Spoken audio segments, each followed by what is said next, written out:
കോഴിക്കോട് വില്യാപ്പള്ളി സ്വദേശിനെ കബളിപ്പിച്ച് സ്വർണം തട്ടിയെടുത്ത കേസിൽ പ്രതി പിടിയിൽ.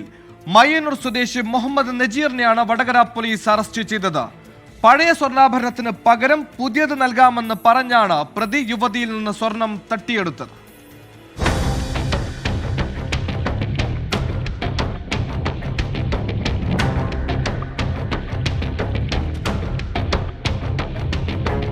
മയ്യന്നൂരിലെ പാലോളപ്പറമ്പത്ത് മുഹമ്മദ് നജീർ ഭാര്യാപിതാവിന്റെ ഫോണിൽ നിന്നാണ് വില്യാപ്പള്ളി സ്വദേശിനിയുടെ നമ്പറിൽ വിളിച്ച് സൗഹൃദം സ്ഥാപിച്ചത്. സമീർ എന്നാണ് പേരെന്നും ജ്വല്ലറി ഉടമയാണെന്നും നജീർ പറഞ്ഞിരുന്നു. ഇടയ്ക്കിടെ വിളിച്ച് വിശ്വാസമാർജിച്ച പ്രതി പഴയ സ്വർണ്ണാഭരണത്തിന് പകരം പുതിയ ആഭരണം മാറ്റി നൽകാമെന്ന് വിശ്വസിപ്പിച്ച് സ്വർണം തട്ടിയെടുക്കുകയായിരുന്നു. 20 പവൻ സ്വർണ്ണമാണ് കൈക്കലാക്കിയത്. കഴിഞ്ഞ ഒക്ടോബർ 19-നാണ് സംഭവം. പിന്നീട് ഈ ഫോൺ സ്വിച്ച് ഓഫ് ആകുകയും ചെയ്തു. ഫോൺ വിളിച്ച് കിട്ടാതായതോടെയാണ് താൻ കബളിപ്പിക്കപ്പെട്ടതാണെന്ന് യുവതിക്ക് മനസ്സിലായത്. യുവതിയുടെ പരാതിയെ തുടർന്ന് വടകര SI MK രഞ്ജിത്തും സംഘവും നടത്തിയ അന്വേഷണത്തിലാണ് പ്രതി പിടിയിലായത്. സ്വർണം വടകരയിലെ കടയിൽ 9.5 ലക്ഷം രൂപയ്ക്ക് വിൽപ്പന നടത്തിയിരുന്നു. പ്രതി സമാനമായ മറ്റ് കേസുകളിൽ ഉൾപ്പെട്ടിട്ടുണ്ടോ എന്ന് പോലീസ് പരിശോധിച്ചു വരികയാണ്. 24 കോഴിക്കോട്.